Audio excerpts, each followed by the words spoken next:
তাহলে অনেকেই বলছে 22 তারিখ থেকে যুবশক্তি অ্যাপ্লিকেশান শুরু হয়ে গেছে, কিন্তু ওটা কোনো অফিসিয়াল নোটিশ নেই বা ওটা একটা ফেক নিউজ।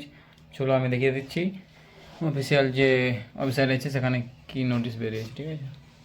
এখন কম্পিউটারে ক্রমে বা গুগলে আপনারা চলে যাবেন ফোনে, ঠিক আছে। তো এখানে সার্চ করবো যুবশক্তি।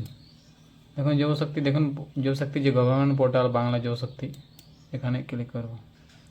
দেখুন যুবশক্তি যে পোর্টাল ওটা চেঞ্জ হয়েছে, আগে ছিল মমতা, এখন আছে শুভেন্দু অধিকারী। দেখুন এখানে যেটা অ্যাপ্লিকেশন সাবমিট, ওখানে এটাই এখনও আছে। 26শে ফেব্রুয়ারি যেটা সাবমিট হয়েছিল আগে, সেটা এখনও আছে। নতুন কোনো অ্যাপ্লাই এখনও বেরোয়নি। আমি দেখে দিচ্ছি, দেখুন অ্যাপ্লিকেশান স্ট্যাটাস পাবলিক নোটিশ। এখন এখানে হয়তো বেরোবে যে অ্যাপ্লিকেশান, ঠিক আছে। ওটা এখনও কোনো বেরোয়নি, নিউ অ্যাপ্লিকেশানে কোনো বেরোয়নি, তাই ফেক নিউজ ছড়াবেন না, ঠিক আছে। আর অফিসিয়াল কোনো নোটিশ বেরোলে এখানে আমরা পেয়ে যাবেন এবং এই চ্যানেলও দেওয়া হবে, ঠিক আছে। এটা হলো অফিসিয়াল যে পোর্টাল যুবশক্তি, সেখানে এখানে অ্যাপ্লাই করার অপশানে চলে আসবে, ঠিক আছে। তো এটা আমি বলতে চাইছি কোনো ফেক নিউজ ছড়াবেন না, ঠিক আছে।